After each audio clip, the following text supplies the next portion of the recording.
अस्सलाम वालेकुम, मैं हूं बिलाल अहमद और इस वीडियो में बात करने वाला हूं वज़ू के फ़राइज़ के हवाले से। जी हाँ दोस्तों, अगर आप जानना चाहते हैं कि वज़ू के फ़र्ज़ कितने हैं तो इस वीडियो को मुकम्मल ज़रूर देखिएगा।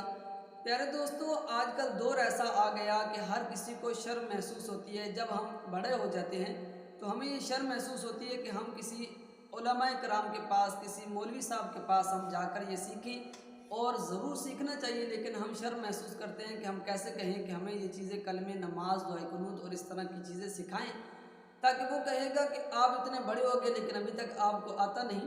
तो प्यारे दोस्तों, मैंने ये सोचा कि आजकल हर भाई के पास, हर बंदे के पास मोबाइल है।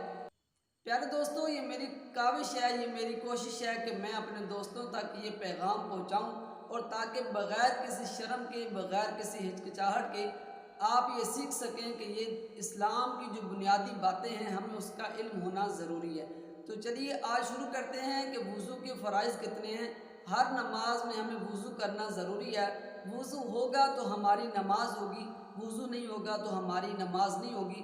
एक मुसलमान होने की हैसियत से हमें ये मालूम होना चाहिए, हमारे इल्म में होना चाहिए कि वज़ू के फ़राइज़ कितने हैं।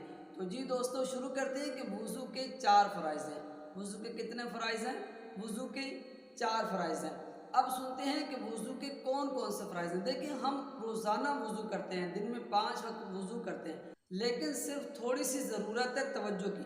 जब आपकी तवज्जो होगी तो फिर ऑटोमेटिक हमें याद होगा कि वज़ू के कितने फ़र्ज़ हैं और कौन कौन से फ़र्ज़ हैं। हम वज़ू करते हैं, हमें वज़ू का तरीका आता है, सिर्फ क्या है कि थोड़ी सी तवज्जो की ज़रूरत है। जब हमारी तवज्जो होगी तो फिर हमें पता होगा कि ये चीज़ फ़र्ज़ है, इसका धोना ज़रूरी है। तो हम शुरू करते हैं कि वज़ू के 4 फ़र्ज़ हैं। पहला फ़र्ज़ कौन सा है? चेहरा धोना। पहला फ़र्ज़ चेहरा धोना। और दूसरा फ़र्ज़ कोहनियों समेत दोनों हाथ धोना। पहला फ़र्ज़ चेहरा धोना, दूसरा कोहनियों समेत दोनों हाथ धोना। तीसरा फ़र्ज़ चौथाई सर का मसा करना। चौथाई सर का मसा करना। नंबर 1 चेहरा धोना, नंबर 2 कोहनियों समेत दोनों हाथ धोना, नंबर 3 चौथाई सर का मसा करना, और नंबर 4 टखनों समेत दोनों पाँव धोना। अब हम इसकी वजाहत सुनते हैं कि ये क्या चेहरा धोना, चेहरा धोने से क्या मुराद है?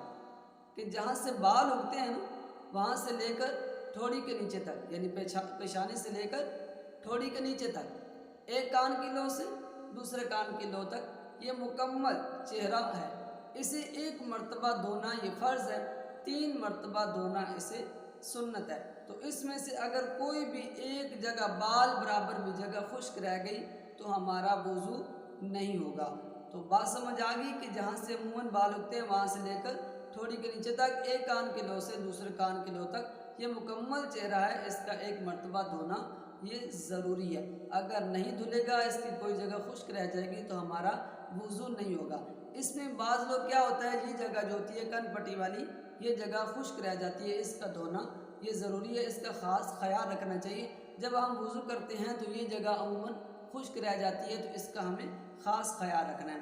अब अगर जिसकी दाढ़ी है उसके लिए क्या हुक्म होगा कि अगर दाढ़ी घनी है, यानी कि उसके अंदर से जिल्द नज़र नहीं आती, घनी है, तो फिर ऐसे हाथ करेंगे, ये जो हल्के में जो बाल आएंगे इनका धोना ज़रूरी है, जिल्द का नहीं, सिर्फ बालों का धोना ये ज़रूरी है। बालों को तर कर लेंगे तो हमारा वज़ू हो जाएगा।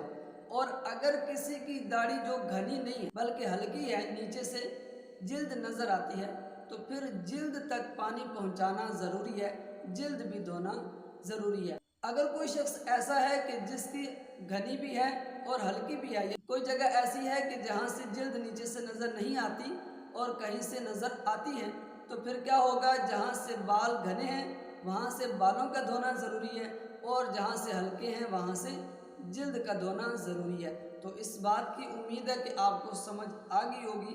तो दूसरे नंबर पर जो हम बात करेंगे वो है कोहनियों समेत दोनों हाथ धोना।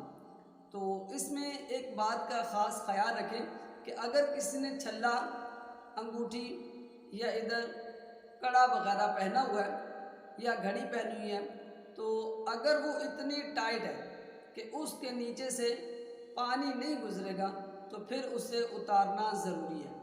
اور اگر اتنی ہلکی ہے یعنی کہ تھوڑا سا ہلائے گا تو پانی نیچے سے گزر جائے گا، تو پھر ہلانا ضروری ہے۔ اگر بالکل ٹائٹ ہے، پانی نیچے سے نہیں گزرے گا، تو پھر کیا کرنا ہوگا؟ اتارنا ضروری ہوگا۔ اگر ایسی ہے کہ ہلائے گا تو پانی گزر جائے گا، تو پھر ہلانا ضروری ہے۔ اگر اتنی کھلی ہے کہ بغیر ہلائی پانی گزر جائے گا، تو پھر کچھ ضروری نہیں، اس کا وضو ہو جائے گا۔ تو اس میں یہ کہ اگر کوئی شخص کام کرنے والا، جس طرح پینٹ کرنے والا اس کا پینٹ لگ گیا، اگر کوئی آٹا گوندنے والا تندور پہ کام کرتا ہے، اگر کوئی روشنائی سے لکھنے والا ہے تو اس کی ادھر انک وغیرہ لگ گئی، تو اس کے لیے کیا حکم ہوگا کہ اگر اسے اذیت و مشکل پیش آئے اسے اتارنے میں اور اتنا وقت لگے کہ یعنی کہ نماز کا وقت گزر جائے، اور اگر اب اتارے گا اور پھر اگلی نماز پھر اسے اتارنا پڑے گا، اس کا کام یہی ہے، اس کا معمول یہی ہے، تو اس کے لیے یہ اجازت ہے کہ جتنا آسانی کے ساتھ اتر سکے اتنا اتارنا ضروری ہے، اور اس کے علاوہ بہرحال اس کا وضو ہو جائے گا۔ اس کے بعد ہے کہ چوتھائی سر کا مسح کرنا۔